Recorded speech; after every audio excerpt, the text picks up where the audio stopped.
मलिक नदीम की रिपोर्ट के मुताबिक इस्लामाबाद सुप्रीम कोर्ट ने सुप्रीम कोर्ट के 6 फरवरी के फैसले पर नजरसानी की पंजाब हुकूमत की दरख्वास्त के जवाब में attorney general for Pakistan Mansoor Usman Awan को पीर को अपने 3 रुकनी बेंच के सामने पेश होने के लिए तलब कर लिया। इस फैसले मुबारक अहमद सानी बामुकाबला रियासत वगैरह ने चीफ जस्टिस काजी फाइज ईसा के खिलाफ एक तनाज़ा और बदनीयती पर मबनी मुहिम को जन्म दिया। जुमा को जस्टिस ईसा की सरबराही में जस्टिस मुसर्रत हलाली और जस्टिस इरफान सादत खान समेत 3 रुकनी बेंच ने जुमे को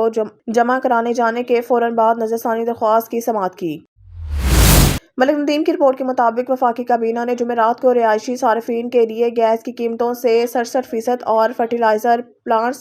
के लिए 700% तक इजाफा कर दिया ताकि तमाम सार्फिन से 242 अरब रुपए इजाफी वसूल किए जा सके। काबीना के इजलास के फौरन बाद oil and gas regulatory authority ने गैस की नई कीमतों का नोटिफिकेशन जारी किया, जिसका मकसद बैनुल अक़वामी मालियाती फंड की 15 फरवरी से जुमेरात तक कीमतों में इजाफे की शर्त को पूरा करना था। इस फैसले का इतलाक 1 फरवरी से होगा और नए बिल नजरसानी शुदा नरखों के साथ जारी किए जाएंगे।